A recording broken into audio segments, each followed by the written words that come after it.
한 주일 동안 잘 지내셨습니까? 교회 소식 전하겠습니다. 코로나19 상황에서 우리가 방역 조치를 하는 가운데 예배를 드리고 있습니다. 긴장 늦추시지 말고 발을 체크, 마스크 착용하는 것, 손소독제 사용하는 것 여러분들께서 꼭 지켜주시고요. 그리고 언제든지 온라인으로 다시 우리가 돌아갈 수 있다는 것 늘 생각하셔서 늘 그 대비도 해주시기를 바라겠습니다. 보통 10시 45분부터 송출되는 것으로 되어 있습니다만은 늦어도 10시 반 정도면은 우리가 볼 수 있도록 이렇게 됩니다. 여러분께서 기억하시고 또 오후 예배 또 공동 식사 구역 모임은 지금 상황이 좋지 않은 상태라서 계속해서 연기되는 상태로 가고 있습니다. 이번 주에도 구역 신방이 있습니다. 관심 가져주시고요. 그리고 한승국 집사님 또 최정숙 집사님 장남 한충정 청년이 이번 주 토요일 날 오후 1시 인터블고 호텔에서 결혼 예식을 합니다. 여러분들께서 기억하시고 함께 축하해 주시고 또 함께 기뻐해 주시면 고맙겠습니다. 그리고 오늘 봉헌 내용으로는 찬양대석 서큐레이터 익명으로 봉헌하셨고요. 그리고 공동식사 쌀 커피 대접은 제가 하는 것으로 합니다. 원래 이번 주 목요일 날 우리 교회에서 DPA를 하려고 했는데 상황이 좋지 않아서 온라인으로 하도록 했습니다. 그래서 우리 교회에서는 이번 주에 모이지 않고 하늘평안교회에서 온라인으로 송출하는 방식으로 보내게 됩니다. 기억하시고 금년 들어서 DPA가 계속 온라인으로 3월 한 번만 4월인가요? 한 번만 모이고 그 외에는 다 온라인으로 계속 하고 있습니다. 그래서 사실 함께 만나고 네트워크를 형성해야 되는데 좀 약간 약화될 수밖에 없는 요소들을 가지고 있어서 여러분들께서도 그 일들을 위해서 같이 기도해 주시면 고맙겠습니다. 우리 앞뒤 옆에 있는 믿음의 식구들과 함께 인사하겠습니다. 주님의 이름으로 사랑합니다. 주님의 이름으로 사랑합니다. 우리 다시 한번 인사하겠습니다. 기쁨으로 예배드립시다. 다 같이 묵상기도 하심으로 주일 낮 예배 하나님께 드리겠습니다.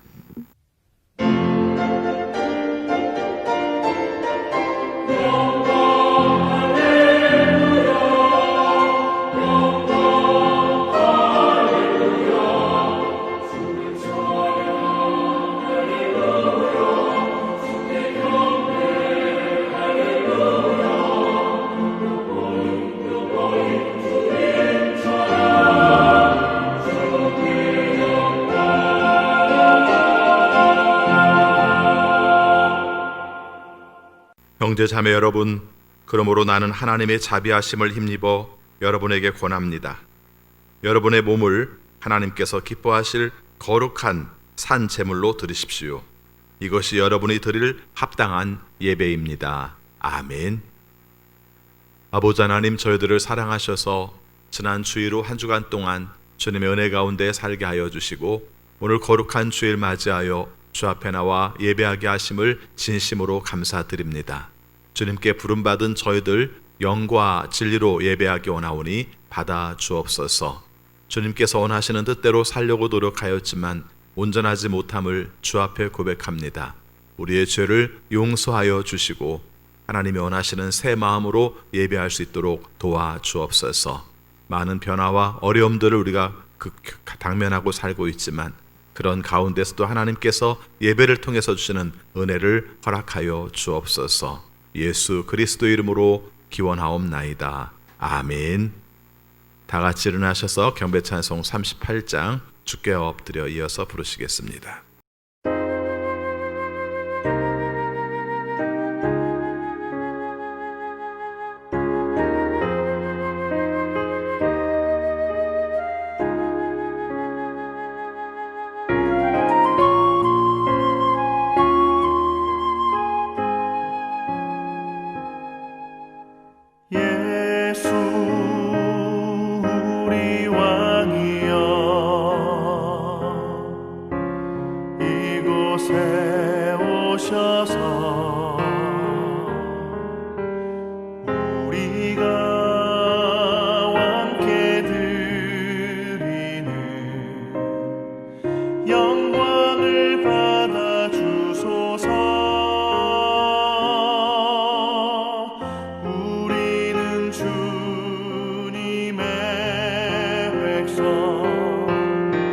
주님은 우리와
주 계신 곳에 기쁨 가득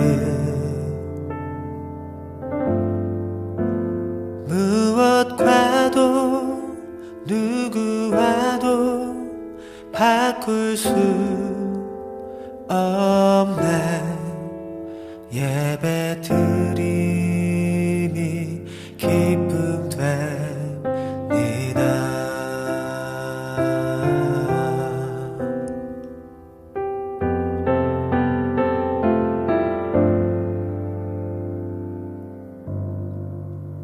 주께와 엎드려 경배드립니다. 주 계신 곳에 기쁨 가득 무엇과도 누구와도 바꿀 수 없네 예배 드림이 기쁨 됩니다. 무엇과도 누구와도 바꿀 수 없네 예배 드림이 기쁨 됩니다.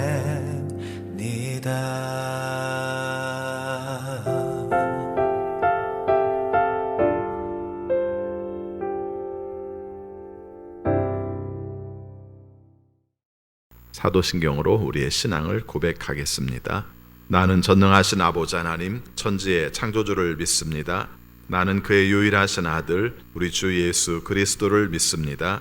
그는 성령으로 잉태되어 동정녀 마리아에게서 나시고 본디오 빌라도에게 고난을 받아 십자가에 못 박혀 죽으시고 장사된 지 사흘 만에 죽은 자 가운데에서 다시 살아나셨으며 하늘에 오르시어 전능하신 아버지 하나님 우편에 앉아 계시다가 거기로부터 살아있는 자와 죽은 자를 심판하러 오십니다.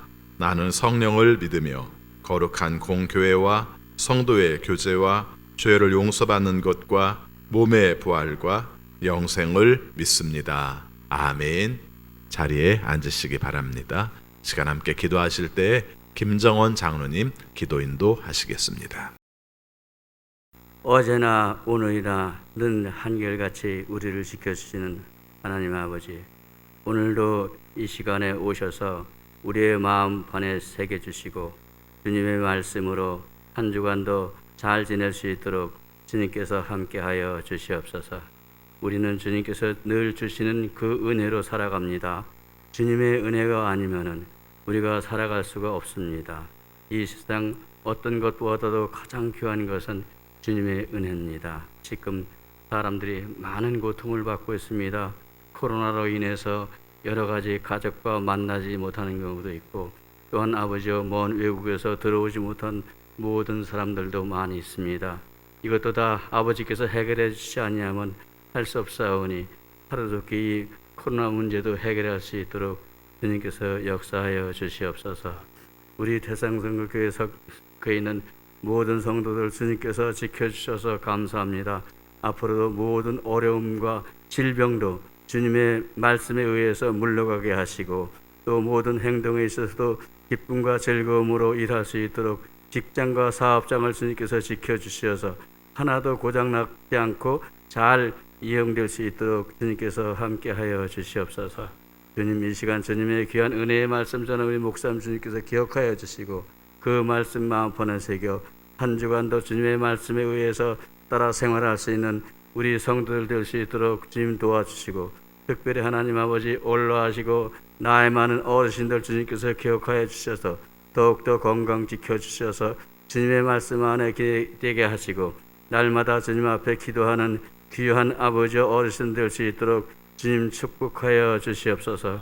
이 시간에 주님께서 함께해 주셔서 우리 모두를 지켜주시고 원수마귀 사탄을 물러치게 하시고, 다시는 아버지 우리 앞에 그러한 잘못된 생각, 그러한 모든 잘못된 행동이 다시 나타나지 않게 하셔서 모든 사람에게 좋은 말과 위로의 말로 서로 사랑하는 삶을 살 수 있도록 아버지 축복하여 주시옵소서. 감사드리며 예수님의 이름으로 기도드리옵나이다. 아멘.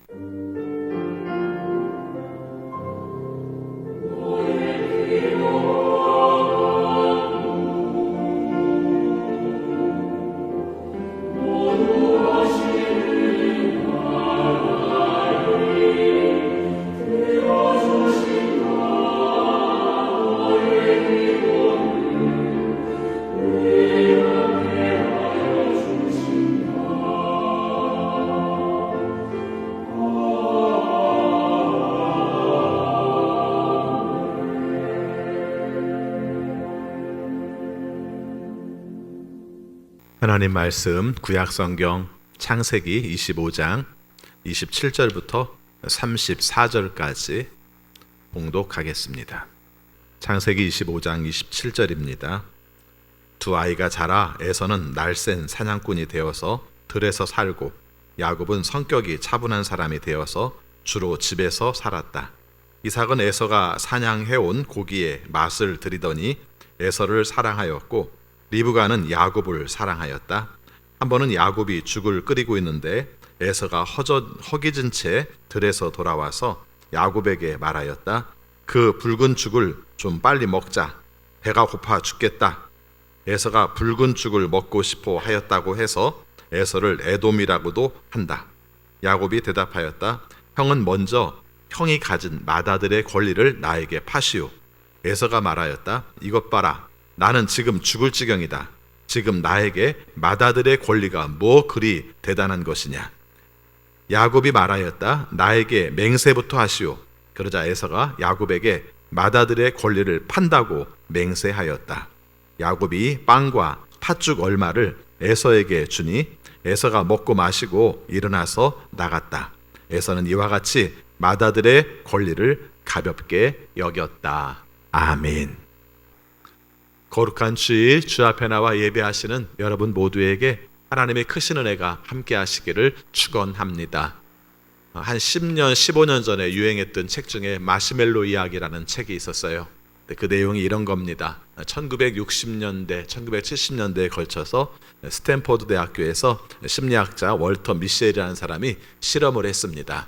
실험이 간단합니다. 4살짜리 어린아이를 방에다가 이렇게 데려다 놓고요. 그 위에는 책상 위에다가 그 달콤한 마시멜로 2개를 거기다 놓고 종 하나를 거기다 놓습니다. 그리고 그 아이에게 말합니다. 내가 밖에 볼 일이 있어서 잠깐 나갔다 올 테니까 내가 올 때까지 기다리면은 이 마시멜로를 2개를 다 먹을 수 있다. 근데 만약에 먹고 싶으면은 언제든지 종을 한번 치고 마시멜로를 먹어도 된다. 그런데 그렇게 하면은 1개밖에 먹을 수 없다. 이렇게 얘기한 겁니다. 그래서 내가 올 때까지 기다리면 2개. 내가 올 때까지 기다리지 못해서 먹고 싶으면은 1개밖에 못 먹는다. 이게 이제 마시멜로 이야기의 주된 내용입니다. 그리고 나서 이제 실험을 한 겁니다. 그리고 이제 그 실험하는 자가 나가고 아이가 이제 그 안에서 아이들이 몇이 거기에서 있습니다. 어떤 아이는 1분 만에 먹어버리더랍니다. 1분 만에 먹어버리고, 또 어떤 아이는 그걸 안 먹기 위해서 막 눈을 감고 있고 막 노래를 부르고 딴청을 부리면서 책상을 차기도 하고, 그러면서도 애써 그것을 안 먹으려고 견디더라 하는 내용입니다. 그리고 나서 이 내용에 대해서 이제 그렇게 말합니다. 나중에 말하기를 1분 만에 먹은 아이가 어떻게 되고, 그 다음에 나중에 이제 그 끝까지 기다렸다가 그 시간이 15분이었다고 그러는데요. 15분 후에 먹은 아이들이 어떻게 되는가 이렇게 하는데, 대충 비율로 따져보니까 3분의 1 정도가 15분 이내 이전에 다 하나씩을 다 먹고 그냥 끝내버린 거죠. 실험에서 실패한 거죠. 그리고 이제 3분의 2 정도가 나중에 15분까지 기다렸다가 2개를 먹은 아이들로 그렇게 말을 합니다. 근데 이 결과를 어떻게 나오냐면은, 이 아이들이 나중에 성장하게 되었을 때, 그러니까는 10살, 4살 때 실험한 내용들이 10년 후에 성장하게 되었을 때 이 아이들이 어떤 결과를 나타나는가 하는 것을 표현하고 있습니다. 근데 일반적으로 이렇게 말하고 있습니다. 안 먹은 아이들이, 참고 견딘 아이들이, 유혹을 견뎠던 아이들이 건강하고 사회 적응도 잘하고 학업 성적들도 훨씬 우수하더라. 그렇게 말을 하고 있습니다. 나중에 이제 이 실험을 가지고 이제 호아킴 데 포사다라는 사람이 마시멜로 이야기라는 책을 2005년에 씁니다. 근데 그 사람이 거기서 말한 내용 중에서 가장 중요하게 말하는 내용이 이 부분입니다. 2장에서 이렇게 말합니다. 눈부신 유혹을 이기면 눈부신 성공을 맞이한다. 이렇게 말을 하죠. 그래서 가장 강조하는 것이 오늘의 유혹을 이기는 자 내일의 더 큰 성공을 누릴 수 있다. 이렇게 이야기를 하고 있습니다. 이 내용에 대해서는 맨 끝에 가서 한 가지 덧붙여서 또 말하고 싶은 내용이 있습니다. 그래서 그건 그때 가서 설명을 드리도록 하고요. 오늘 본문의 말씀과 연결이 되는 것 같아서 이 이야기를 먼저 했습니다. 유혹을 견딘다는 것이 그렇게 쉽지는 않지만 또 유혹을 견디는 자가 우리가 받을 수 있는 복과 상이 있다는 것을 말씀드리고 싶습니다. 오늘 본문 내용으로 돌아가서 보면 우리가 야곱이라는 사람에 관한 이야기를 계속 하고 있는데 이 야곱에 관한 이야기를 할 때마다 우리가 생각하는 내용 중 하나가 뭐냐면은 야곱의 어떤 면이 하나님의 복을 받았을까? 이 면에 대해서 우리가 자꾸 생각을 하죠. 그래서 벌어진 모든 성경의 기록에 관한 내용들을 보면서 뭐 이래서 복을 받았을 거야, 이래서 복을 받았을 거야 우리가 많이 생각을 합니다. 그 중에 맞는 것도 있고 우리 거꾸로 그가 성공을 했기 때문에 끼워 맞춰서 그런 부분들이 성공을 했을 것이라고 그렇게 유치하는 부분들도 실제 있습니다. 이런 분도 봤습니다. 야곱과 에서를 비교를 하면서 그가 성공하고 하나님께 복을 받았던 원인들을 말할 때 심지어는 이렇게 말한 분도 봤습니다. 걔는 태어날 때부터 색깔이 좀 그랬어. 그렇죠? 예, 에서에 대해서 그렇게 말한 거죠. 애는 태어날 때부터 색깔이 좀 그랬어. 오늘 읽은 말씀의 바로 앞부분에 보면 이제 그런 부분이 나오는데요. 24절에서 쌍둥이가 들어선 내용이 나오고 25절 내용에 볼 것 같으면은 먼저 나온 아이는 살결이 붉은 데다가 온몸이 털투성이어서 이름을 에서라고 하였다. 이렇게 말하거든요. 이 부분을 보면서 말하기를 하나님께서 보시기에 그는 태어날 때부터 털투성이었고 그 다음에 애가 좀 불구죽죽했어. 그래서 별로 이렇게 하나님께서 안 사랑하셨을 거야. 이렇게 말하는데 말이 안 맞아요. 그렇죠? 우리가 태어나는 걸 걔가 어떻게 합니까? 자기가 할 수 있는 게 아니지 않습니까?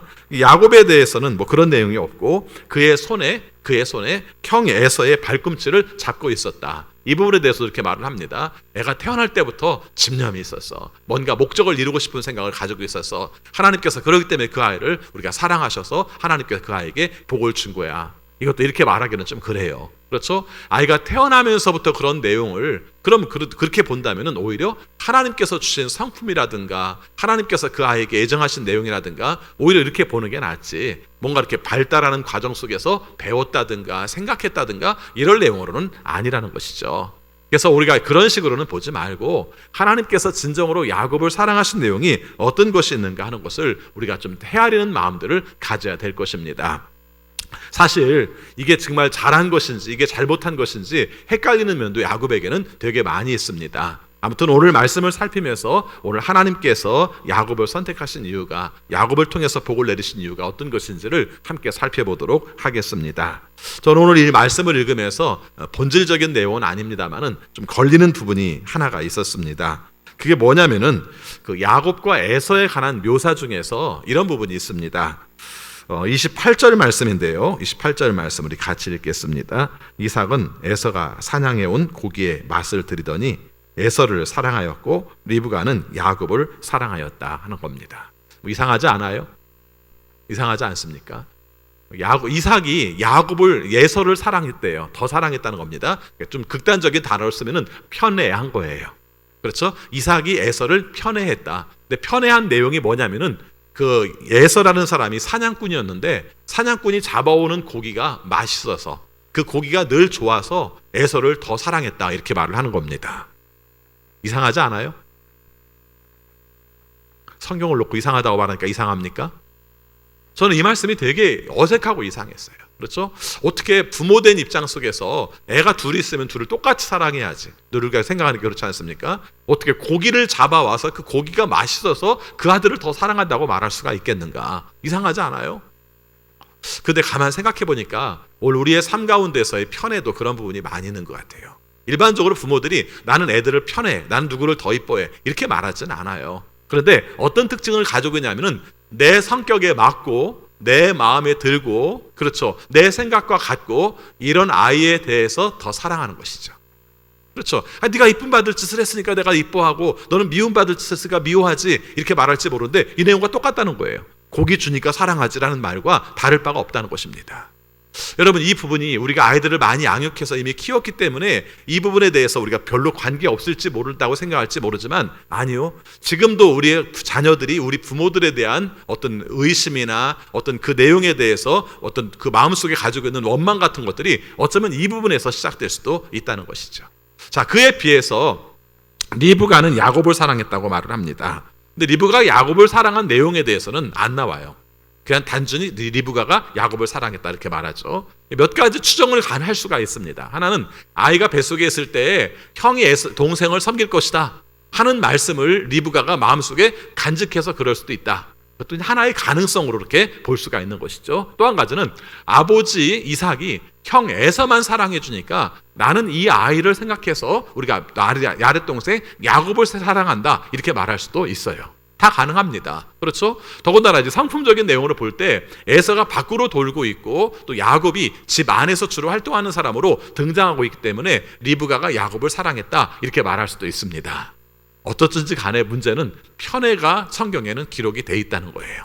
좋은 의미로 써 있는 건 분명히 아닙니다. 그래서 오늘 우리의 삶 속에서 어떤 이유가 됐든지 편애는 좋지 않아요. 근데 특별히 편애라고 느끼지 못하면서 표현하는 내용 중에 하나가 다 내가 생각이 같든지 내가 편리하든지 내게 유익하든지 라는 이유 때문에 그럴 가능성들이 의외로 많다는 것입니다. 자식된 입장에서는 이 부분을 어떻게 이해할지 모르겠습니다만은 부모된 입장에서는 생각하지 않을 수 있지만 굉장히 생각해야 될 내용 중에 하나가 바로 이 부분이다. 내 마음에 맞으니까 아니요, 그 기준도 틀릴 수 있습니다. 하나님께서 원하시는 뜻을 따라 사랑하고 마음속에서 그 아이들을 축복하는 여러분 모두가 되시기를 바라겠습니다. 자, 오늘 말씀의 이제 본질적인 내용입니다. 여러분, 야곱에 관한 이야기를 들으면서 특별히 오늘 말씀을 읽으면 웃기기도 하고 정말 이래도 되나 이런 생각이 들 만큼 그런 부분에 나오는 말씀입니다. 오늘 내용은 간단합니다. 어느 날 에서가 사냥을 하러 갔어요. 사냥을 하러 갔는데 사냥을 해왔는지 사냥을 해오지 못했는지는 모르겠습니다만은 제가 읽을 때의 느낌으로는 별로 이렇게 사냥을 못한 것 같습니다. 그리고 실제적으로 그날 굉장히 피곤하고 뭔가 이렇게 열심히 쫓아다녔지만은 얻지 못한 그런 가운데에서 집에 돌아온 것으로 보입니다. 그런데 그때 마침 죽을 끓이고 있었어요. 우리는 그냥 맨날 팥죽 그렇게 하는데 성경에 번역된 대로 말을 하면은 붉은 죽이에요. 붉은 죽. 그래서 요즘은 우리가 그런 말들을 많이 씁니다만은 저희 어렸을 때 들어보지 못한 콩 이름 렌틸 콩이라는 콩이랍니다. 렌틸 콩. 그것을 끓였을 때 붉게 나타나는 그것이다. 그래서 그 지역 그 사람들이 살고 있던 지역에서 흔히 먹던 것으로 보면은 팥죽이 아니라 렌틸 콩이다 이렇게 표현하는 겁니다. 팥죽이 됐든 붉은 죽이 됐든 렌틸 콩이 죽이 됐든 관계는 없습니다만은 제가 굳이 붉은 죽이라고 표현한 이유는 자꾸 팥죽 개념, 그래서 이것을 자꾸 생각할까봐 그 문제에 대해서는 좀 다르게 생각하려고 붉은 죽이라고 표현을 합니다. 아무튼 붉은 죽을 끓이고 있었다고 합니다. 붉은 죽을 끓이고 있으니까 그 냄새가 나니까 야곱에게 형 에서가 말을 합니다. 30절 말씀 같이 있습니다. 야곱에게 말하였다. 그 붉은 죽을 좀 빨리 먹자. 배가 고파 죽겠다. 에서가 붉은 죽을 먹고 싶어 하였다고 해서 에서를 에돔이라고도 한다. 하여튼 이 사람은 계속 붉은 것과 연결이 돼요. 그렇죠? 아까 에서라는 말을 했을 때에도 에돔이라는 말이 나올 때도 붉은 털, 그 다음에 여기서 말하는 것처럼 붉은 죽 이런 것과 연결해서 계속 붉은 쪽으로 가는 사람이 에서였다 이렇게 말을 합니다. 배고파서 먹을 것을 빨리 달라 할 수 있죠. 여러분, 먹는 것을 속스러운 것으로 여긴다든가 먹는 것을 그렇게 차원이 낮은 것으로 여긴다든가 그럴 필요는 없습니다. 오늘 우리가 살아가면서도 가장 중요한 문제가 먹는 것이고 사람과의 관계 속에서 사실은 먹는 것 때문에 인심이 사나워지고 인심이 좋아지고 하는 경우도 얼마든지 있습니다. 교제를 할 때도 먹는 것이 있는가 없는가에 따라서 굉장히 달라져요.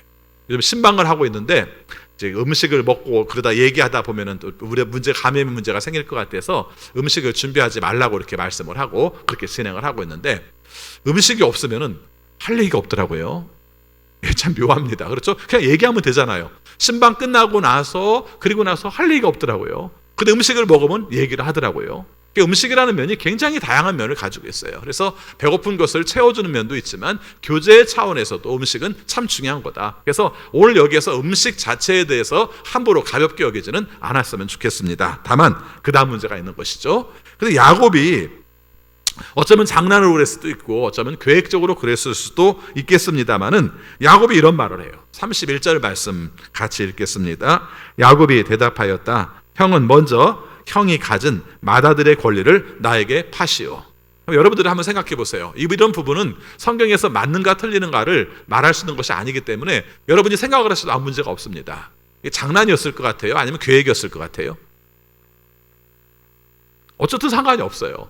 그렇죠? 어쨌든. 왜 제가 이런 말씀을 드리냐면요. 집에서 아이들을 키우다 보면 아이들끼리 하는 내용 속에서 보면 얘가 왜 이런 얘기를 해? 그렇게 말하면 장난이야 이렇게 말을 해요. 이 장난이라고 말하는 부분이 진짜 장난이기도 하고 어떤 경우는 장난인 것 같으면서도 그 이야기가 진척이 되면 나중에는 실제로 바뀌기도 해요. 그런 경우죠. 오늘도 말씀을 보면서 그런 생각을 했어요. 어쩌면 야곱이 아예 의도적으로 언젠가 형한테 내가 장자권을 사고야 말겠다 뭐 이렇게 계획을 세웠을 수도 있지만 지금 형이 지금 배고파서 돌아올 것이다. 그때 내가 마침 이때 맞추어서 형에게 내가 장자권을 사야지 이렇게 생각하기에는 너무 내용들이 그렇게만 볼 수 있는 것은 아니라는 거죠. 그래서 두 가지 다 가능하다는 겁니다. 다만 우리가 그 부분에 대한 반응이 중요한 거예요. 그래서 맏아들의 권리를 팔아라 이렇게 말하는 것이죠. 자, 이랬을 때 에서가 말을 합니다. 32절 말씀 봅시다. 같이 있습니다. 에서가 말하였다. 이것 봐라. 나는 지금 죽을 지경이다. 지금 나에게 맏아들의 권리가 뭐 그리 대단한 거냐 이렇게 말을 합니다. 물어봅시다. 이삭이 며칠을 굶었을까요? 에서가 며칠을 굶었을까요? 며칠을 굶었을까요? 며칠이 아니죠. 그렇죠? 여기 나온 내용으로 보면 하루도 아닐 수도 있어요. 아침 먹고 사냥하러 나갔다가 배고파서 돌아왔다고 생각하면 빠르면 그게 점심때일 수도 있는 것이고요. 아무리 많이 늦었다 할지라도 저녁때예요. 그렇게 생각한다면 물론 배고프죠. 하루 종일 일한 가운데서 돌아왔을 때 배고픈 건 사실입니다만은 지금 자신의 처지에 대해서 뭐라고 말하고 있습니까? 죽을 것 같다 이렇게 말을 해요. 죽을 것 같다. 내 상태에 대해서 죽을 것 같다 이렇게 표현해요. 그 다음에 두 번째 중요한 말이 있습니다. 여기서 강조하는 내용 중에 하나가 나에게 맏아들의 권리가 뭐가 그리 대단하단 말이냐 이렇게 말을 해요. 여러분 이 부분은 굉장히 중요합니다. 근데 사실은 이 부분도 우리가 생각할 수가 있죠. 너무 배고프니까 한 말일 수도 있죠. 배고파 죽겠는데 장자권이 뭐가 중요해? 이런 말이죠. 여러분이 삶 속에서 일반적으로 할 때 쓰는 말들 이런 형식의 말들을 많이 하잖아요. 뭘 이렇게 하라고 말을 하니까 배고파 죽겠는데 그게 뭐가 중요해? 이렇게 말하죠. 사실은 우리가 잊지 말고 우리의 삶 속에 소중한 것으로 간직해야 될 것임에도 불구하고 어쩌면 가장 중요한 것임에도 불구하고 그것을 가볍게 여기는 내용이 이 말씀 속에서 등장을 합니다. 그래서 여기서 말합니다. 야곱이 말하죠. 33절입니다. 같이 있습니다. 야곱이 말하였다. 나에게 맹세부터 하시오. 그러자 에서가 야곱에게 맏아들의 권리를 판다고 맹세하였다. 구체적으로 되는 거예요. 처음에는 그냥 배고프니까 엉겹결에 하는 말이 배고파 죽겠는데 장자권이 뭐가 필요해? 이렇게 말을 했다면 그 다음에 야곱은 집요하게도 그럼 형 약속해. 내가 우리가 붉은 죽을 줄 테니까 장자권 팔어. 이 장자권 지금 내가 산 거야. 이렇게 구체적으로 얘기를 한 거예요. 그렇죠? 자, 34절 말씀에 보니까 야곱이 얼마나 웃기는지 모릅니다. 형이 달라간 건 뭐였어요? 형이 달라간 건 뭐였어요? 붉은 죽이었어요. 근데 야곱이 주는 게 뭔지 한번 잘 보시기 바랍니다. 34절 말씀 같이 있습니다. 야곱이 빵과 팥죽 얼마를 에서에게 주니 에서가 먹고 마시고 일어나서 나갔다 이렇게 말을 합니다. 저는 이 부분도 참 재밌게 생각하는 것이 뭐냐면 야곱은 분명히 에서가 달라간 것이 팥죽임에도 붉은 죽임에도 불구하고 뭘 줘요? 빵까지 줘요. 그렇죠? 배고픈 것에 대해서 넉넉하게 내가 그것을 얻을 수 있다는 생각 때문에 넉넉하게 지금 주고 있는 것이죠. 그 넉넉하게 얻어먹는 가운데 에서는 지금 뭘 넘겨주고 있어요? 장자권을 넘겨주고 있다는 것입니다. 자, 이 부분에 대해서 우리가 어떻게 평가하는가? 성경은 34절에서 에서가 한 행동에 대해서 에서의 말뿐만 아니라 에서에 대한 평가도 하고 있습니다. 자, 34절 말씀 같이 있습니다. 에서는 이와 같이 맏아들의 권리를 가볍게 여겼다 이렇게 말합니다. 두고두고 마음속에 원망으로 남고 후회로 남을 말이 성경은 분명하게 적고 있어요. 에서는 이와 같이 맏아들의 권리를 가볍게 여겼다. 오늘 여기서 우리가 야곱에 관한 이야기를 하기 전에 에서에 관한 이야기를 많이 하게 됩니다. 상대적으로 에서의 단점이 야곱에서 장점으로 드러나기 때문에 에서의 단점에 대해서 많이 생각하게 됩니다. 여기서 우리가 말할 수 있는 내용이 크게 두 가지입니다. 하나는 잠시의 유혹을 참지 못해서 더 중요하게 여길 내용들을 넘겨주고 말았다는 겁니다. 마시멜로 이야기처럼. 그렇죠? 내 삶 가운데서 순간적으로 견뎌야 될 것을 그렇게 했다는 것입니다. 아니 가족인데. 그렇죠? 가족인데. 이 말씀에 대해서 상황을 이렇게 정리하는 사람도 있더라고요. 이게 집이 아니었을 가능성이 많다는 거예요. 한마디로 말하면 야곱은 우리가 에서가 밖에 나가서 목축업 그 사냥을 하고 있다면은 야곱은 목축업을 했을 가능성이 있다는 거예요. 그래서 우리로 말하면은 텐트를 치고 있는 거예요. 그렇죠? 그래서 집까지 가기 전에 텐트에서 야곱을 만난 거예요. 한번 생각해 보시기 바랍니다. 이삭 부자였어요. 이삭의 집에 종들이 있었을 거라고 봅니다. 그래서 야곱이 뭘 해줘야만 에서가 먹을 수 있는 상황은 아니었을 거라는 거예요. 근데 그 틈새, 한마디로 말하면 집에 가면 완전하게 먹을 수 있지만 집에 가기 전에 도중에 들판에서 동생 야곱을 만났을 때 그 사이를 참지 못하고 그것 때문에 거기서 모든 것을 넘겨주고 말았다. 그렇게 말하죠. 그럼 더 딱하죠. 그냥 집까지 가도 먹을 게 있었을 텐데 지금 당장 끓이고 있는 그 죽 때문에 내 모든 것들을 팔았다고 생각한다면 기가 막힌 이야기죠. 우리의 삶 가운데서도 우리가 정말 현재 있는 입장 때문에 내가 눈앞에 보이는 현실 때문에 우리가 모든 것들의 미래들을 담보해서 사는 것들은 없는지 한번 살펴봤으면 좋겠어요. 그렇죠? 우리 그런 얘기 많이 하잖아요. 현재를 충족시키기 위해서 미래를 땡겨 써버려요. 미래는 보이지 않는 거고 지금 현재는 보이는 거니까 현재 자체의 모든 것들을 걸어버려서 미래까지 땡겨 써버리는 것들은 없는가 하는 것들을 우리가 살펴야 될 것입니다. 그런데 오늘 말씀에서 더 중요하게 여겨야 할 내용은요, 그 내용 못지않게 중요한 게 뭐냐면 장자권에 대한 개념을 야에서는 어떻게 가지고 있었는가, 이게 중요한 거죠. 여러분, 장자권이라는 것이 어떤 거예요? 이렇게 크게 두 가지로 말을 하고 있습니다. 하나는 우리가 아들들이 여럿 있다면 다른 아들에 비해서 두 몫을 주는 거래요. 그렇죠? 우리나라도 지금은 이제 상속법이 좀 바뀌었습니다만은 옛날에 상속법에는 그게 좀 있었어요. 그래서 큰아들에 대한 부분들을 인정하는 부분들이 있었습니다. 다 이유가 있죠. 우리나라 같은 경우는 제사 문제 때문에 그랬죠. 그래서 제사에 대한 모든 책임들을 지어야 되기 때문에 거기에 관한 부분들을 맏아들에게 많이 주는 그런 법이 있었던 것이죠. 자, 그런데 또 하나는 장자권이라고 말했을 때 두 몫을 주는 것, 권리, 이것도 있지만 또 한 가지는 하나님의 축복을 그를 통해서 이루어지는 것을 비워내주는 복이라고 얘기를 해요. 한마디로 말하면 무형적인 걸로 볼 수도 있다는 거죠. 실제적인 재산의 문제보다는 어떻게 본다면은 그가 하나님께서 그에게 복이 그를 통해서 이루어지기를 원한다. 이게 장자권으로 봤다는 것이죠. 어쩌면은 에서가 지금 이 문제를 이렇게 가볍게 여기면서 말한 것은 두목을 받는 권리의 이야기보다 지금 말하고 있는 하나님의 복이 너를 통해서 이어질 거야 라는 것을 생각했기 때문에 이 부분을 더 가볍게 여길 수 있었다는 것이죠. 우리식으로 생각하면 두 몫을 받는 것보다 더 큰 축복이 하나님이 복이 너를 통해서 이루어져가 더 큰 축복이죠. 맞죠? 아니에요? 현실적으로 보이는 거 두목 받는 게 더 중요하나요? 아니면 두목은 없다 할지라도 하나님께서 너를 통해서 복을 내려주셔, 너는 언제나 하나님께 복 받는 사람이야, 이게 더 낫나요? 최소한 우리 크리스찬들은 후자여야 해요. 그렇죠? 그래서 우리가 일상적인 삶 가운데서 물질적으로 받는 것이 없다 할지라도 하나님께서 나를 통해서 이루시는 그 복을 소중하게 여기는 것, 이것이 장자권이라고 생각한다면 이건 굉장히 중요한 의미를 갖는 것이죠. 여러분, 사실은 지난 시간에도 그런 말씀을 드렸습니다마는 하나님께서 아브라함을 선택하실 때 가장 중요한 키워드로 부른 게 복이었어요. 그래서 그 가정에 가장 소중하게 생각할 전통과 그 다음에 상속은 뭐냐면 복이어야 해요. 언제나 우리의 삶 가운데서 하나님께서 우리들의 자녀에게 축복하시고 그 다음에 땅을 축복을 해주시고 또 이름을 높여주시고 또 복의 근원이 되게 하시고 이걸 중요하게 여겼어요. 그래서 아브라함도 그 복을 선택했고 그 다음에 이삭도 그 복을 선택했고 그리고 에서도 그것을 소중하게만 여겼으면 자기 자신이 선택할 수 있는 가능성이 있었던 거예요. 근데 그 자체를 별거 아닌 걸로 여겼다는 것이죠. 오늘 우리가 이렇게 쉽게 에서에 관한 이야기를 하고 있습니다만은 오늘 우리의 삶 가운데서도 이런 부분들이 의외로 많을 수 있어요. 정말 소중하지만 그걸 소중한 것으로 여기지 못하여서 내가 가볍게 지내버린 것들이 많다는 것이죠. 저는 역사를 보면서 그런 생각을 많이 하는데요. 역사라는 게 지금 현재 겪는 가운데서는 이것이 나중에 어떤 결과를 나타나게 될지를 모르고 지나가는 게 의외로 많습니다. 그렇죠? 겪을 때는 그냥 그런 일인 줄 알았어요. 일상인 줄 알았어요. 나중에 보니까 그게 엄청난 사건이었고 삶의 변화 속에서 너무 큰 사건이었다는 것을 경험하게 되는 것이죠. 저는 2020년도에 코로나19가 그런 사건이라고 생각해요. 큰 역사 속에서 중요한 의미로 남을 수 있는 그런 사건이라고 생각을 합니다. 이런 일들이 흔히 있지 않았으니까. 근데 이것도 중요한 사건이지만은 이것으로 말미암아 우리가 순간순간 결정해야 했던 것들이 우리의 인생과 우리나라의 미래와 운명들이 바뀔 수도 충분히 있다고 생각을 하는 거죠. 그래서 어떤 일을 하나를 결정할 때도 굉장히 힘들게 결정해요.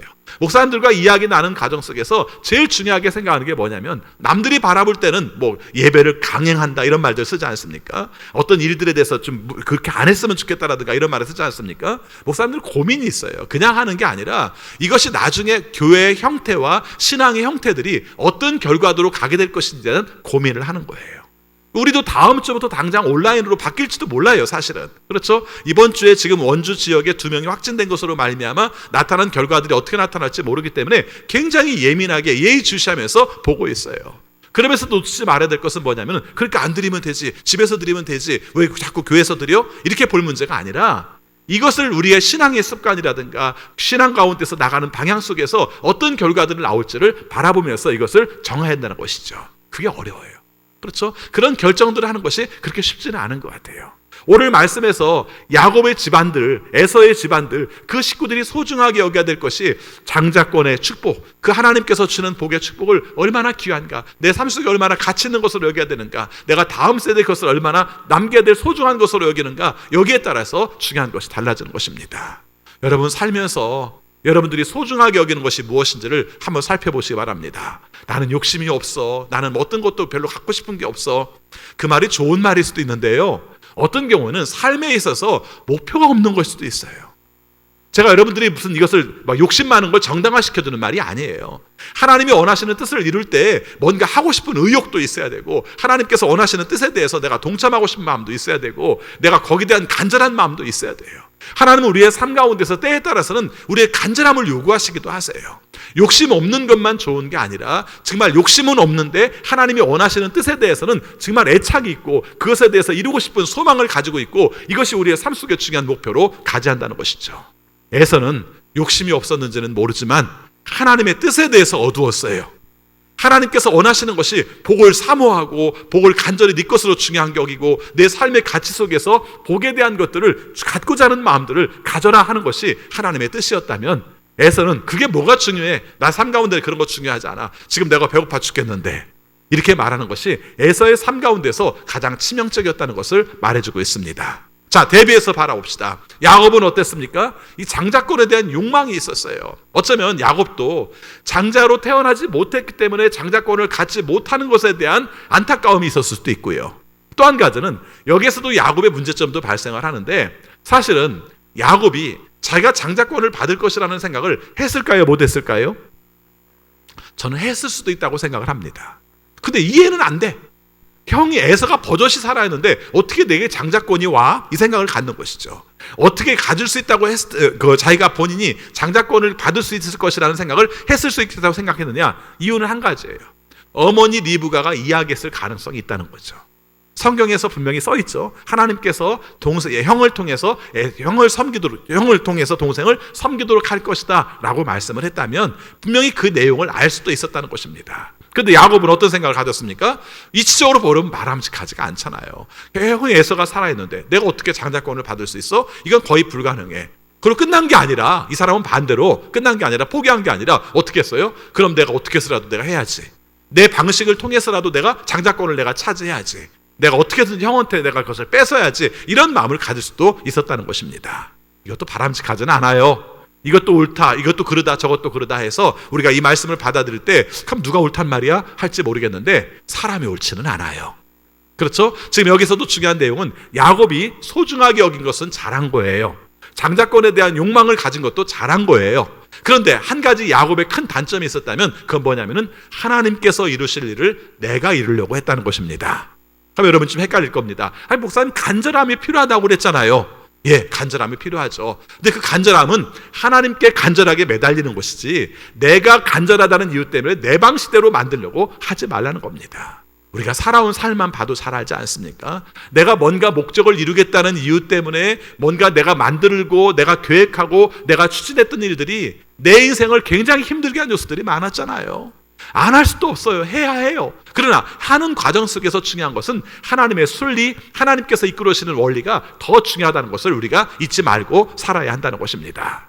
그래서 아무튼 오늘 말씀 속에서 야곱의 장점은 장자권에 대한, 복에 대한 사모함이 있었다. 이건 우리가 인정을 해야 됩니다. 그렇죠? 에서도 잘못이 있고 야곱도 잘못이 있는 건 맞지만 그러나 야곱에게는 장자권에 대한 사모함이 있었다 이렇게 말을 합니다. 여러분 나중에 보면요, 이 일에 대해서 히브리서에서 에서에 대한 평가를 하는데 무서운 평가를 합니다. 히브리서 12장 16절 말씀 보겠습니다. 히브리서 12장 16절 말씀 같이 있습니다. 또 음행하는 자나 음식 한 그릇에 장자권을 팔아 넘긴 에서와 같은 속된 사람이 생기지 않도록 주의하십시오 이렇게 말합니다. 지금 누구를 예를 들어서 말을 해요? 에서의 어떤 면을 예를 들어서 말을 합니까? 음식 한 그릇 때문에 장자권을 팔아 넘긴 것, 이것을 무엇과 거의 동일시 여겨요? 음행하는 것과 거의 동일시 여기는 겁니다. 이게 뜬금없이 왜 음행과 연결을 시켰을까 생각을 해보니까요, 내가 소중하게 여기는 것, 그렇죠? 내가 소중하게 여기는 것을 소중하게 여기지 않고 딴 데에 관심 갖는 것을 음행처럼 본 거예요. 성경에서 의외로 우상 숭배하는 문제를 음행으로 보잖아요.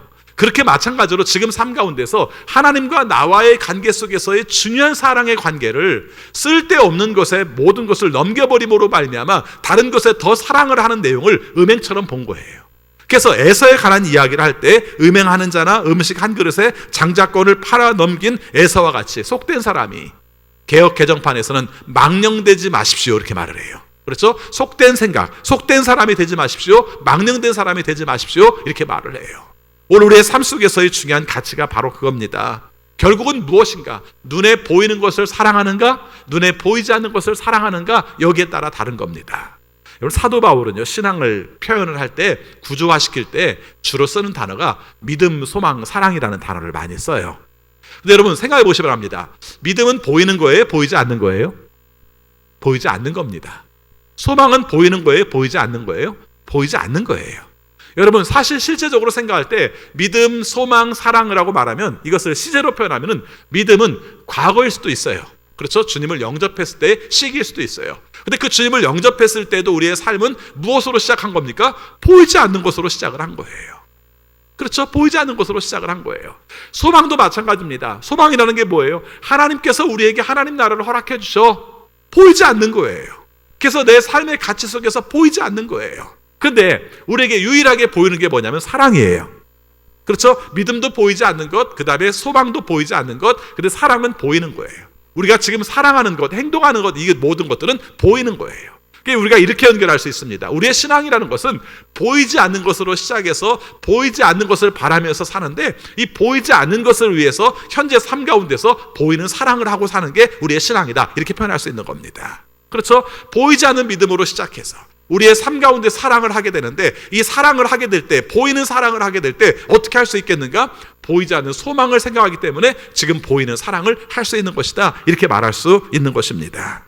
우리의 삶 가운데서 진짜 중요한 게 뭐겠는가? 로마서 8장 24절 말씀 우리 같이 읽겠습니다. 우리는 이 소망으로 구원을 얻었습니다. 눈에 보이는 소망은 소망이 아닙니다. 보이는 것을 누가 바라겠습니까? 맞아요.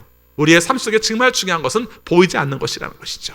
오늘 여러분들과 함께 나누는 말씀이 바로 그겁니다. 보이지 않는 것. 장자권은 보이지 않는 것이었어요. 근데 보이는 건 뭐였어요? 붉은 죽. 보이는 붉은 죽 때문에 보이지 않는 장자권을 팔아 넘기는 사람이 에서가 된다면, 이는 우리의 삶 속에서 중요한 것을 잃어버리는 그런 신앙들을 갖게 되는 것입니다. 막상 성경 말씀을 신앙에 적용하려고 말하면요, 내 삶 가운데서 이 부분이 맞나 안 맞나 생각될 때가 되게 많아요. 지금 우리가 현실적으로 겪는 내용 중에서 정말 보이지 않는 것은 무엇이고 보이는 것은 무엇인가 대비시키려고 할 때 딱 맞아 떨어지지 않는 것도 많아요. 그런데 깊이 생각해 보면 하나님께서 원하시는 일들을 위해서 하나님 나라와 하나님이 원하시는 뜻과, 그리고 우리의 삶 속에 하나님이 주실 복과, 이 모든 내용들이 하나님이 원하시는 보이지 않는 것이라는 가치를 갖는다면 우리의 삶들은 주님이 원하시는 모습으로 크게 바뀌어질 수 있을 것입니다. 맨 처음에 말씀드렸던 마시멜로 이야기를 다시 하려고 합니다. 그 마시멜로 이야기는 거기서 끝나는 게 아니라 계속 사람들이 다른 내용들을, 그 내용을 가지고 다른 연구들을 막 했어요. 그래서 굉장히 오랫동안 많은 이야기들이 나오게 됩니다. 처음에는 이 마시멜로 이야기에서 가장 중요한 실험의 내용들이 자기 통제 능력이 있는가, 유혹을 잘 참는가, 이것이 성공의 요소다, 뭐 이런 내용들을 하게 된 것입니다. 근데 이런 내용들을 점점 바뀌는 과정 속에서 이런 질문이 나오게 됩니다. 자, 들어보시기 바랍니다. 어떤 어린이가 달콤한 마시멜로의 유혹을 이길 수 있는 자기 통제 능력을 발휘하는가, 이걸 한 겁니다. 처음에는 행동만 유형을 분석을 했어요. 그렇죠? 이 아이가 미리 그냥 먹어버린 아이는 참을성이 없는 아이고, 나중에 보니까 사회 적응도 잘 못하고 성적도 별로 안 좋더라, 이렇게만 결론이 냈고, 우리가 마지막까지 잘 참았던 아이는 성적도 좋고 사회 적응력도 좋더라, 이렇게 해서 원인에 의한 결과만 따졌는데, 그 다음 연구가 그거였습니다. 왜 그 아이는 참았을까? 왜 그 아이는 참지 못했을까? 이걸 이제 연구를 한 겁니다. 근데 그 연구 결과가 이렇게 나옵니다.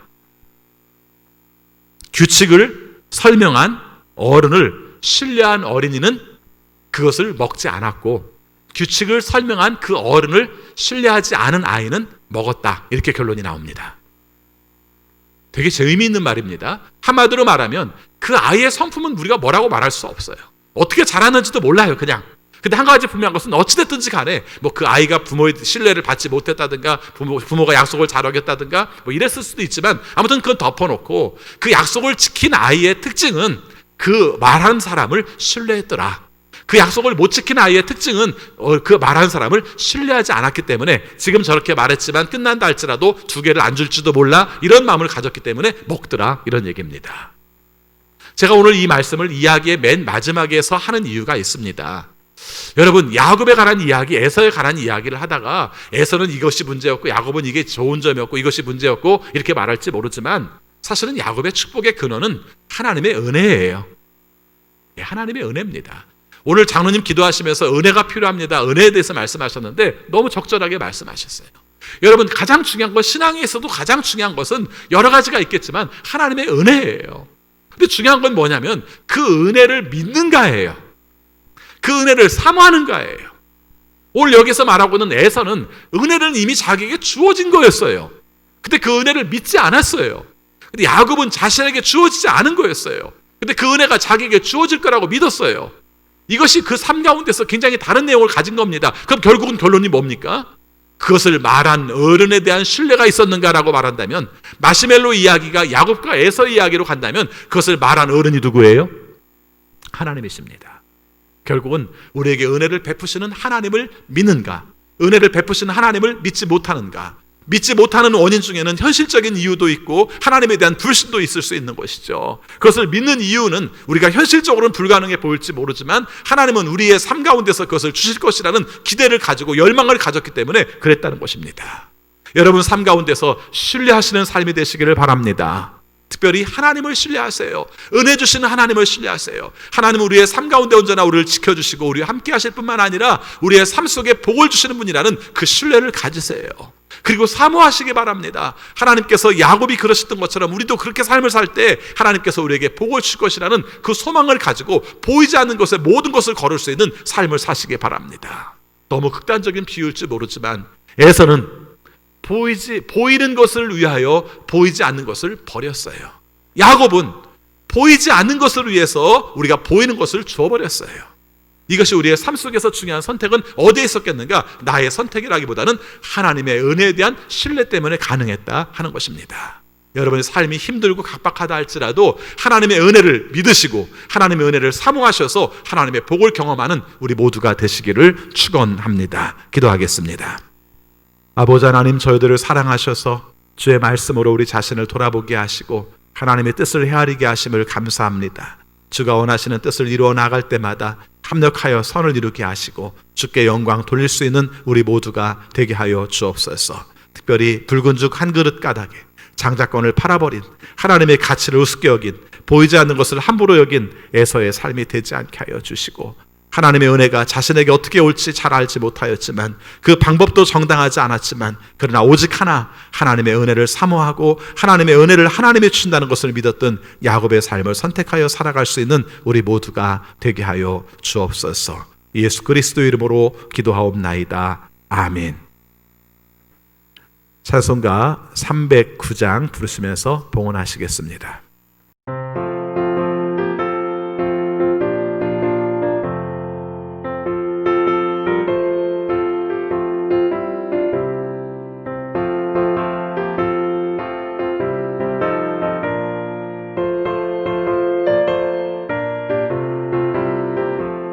목마른 내 영혼 주가 이미 허락한 그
하나님 감사합니다. 오늘도 우리에게 말씀을 주셔서 일용할 양식으로 삼았게 하심을 감사합니다.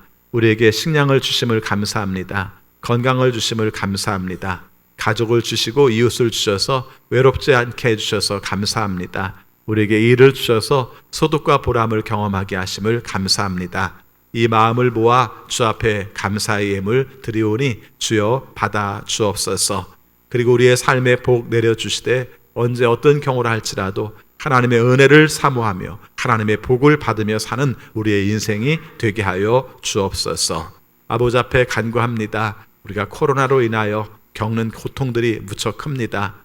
한 사람이 확진될 때마다 불안해하고 또 두려워하고 있습니다.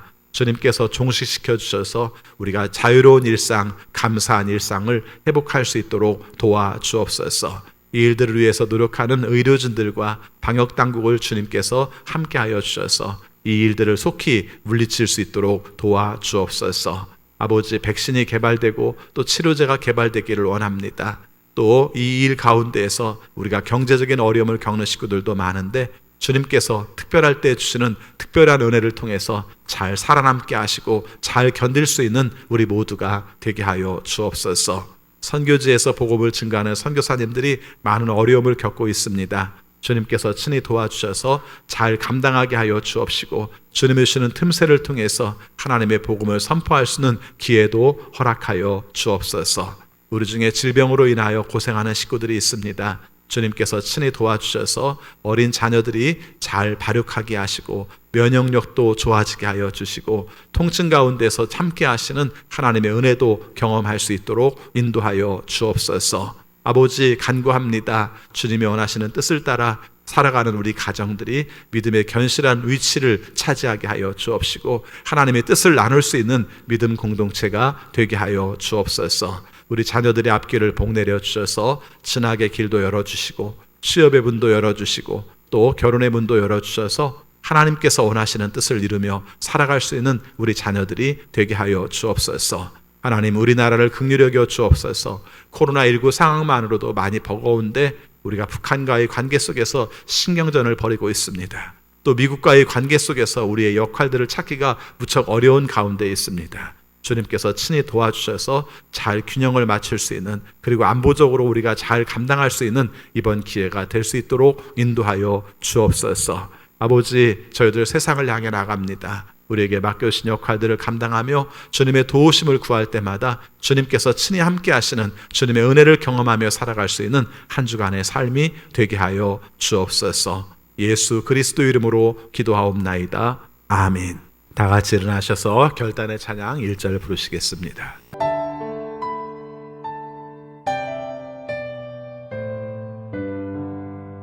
모든 영광을 하나님께,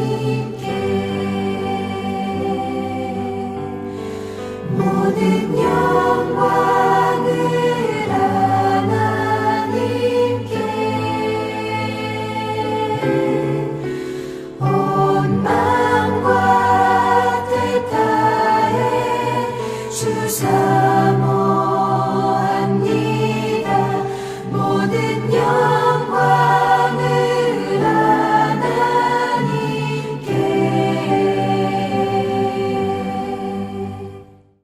우리 주 예수 그리스도의 은혜와 거룩하신 하나님의 사랑하심과 성령님의 감화, 감동, 역사, 교통, 위로하심이 언제나 하나님의 뜻을 따라 하나님이 원하시는 것을 사모하며 하나님을 신뢰하며 살게 원하는 우리 모든 성도들에게 지금부터 영원까지 함께 하옵시기를 축원하옵나이다. 아멘.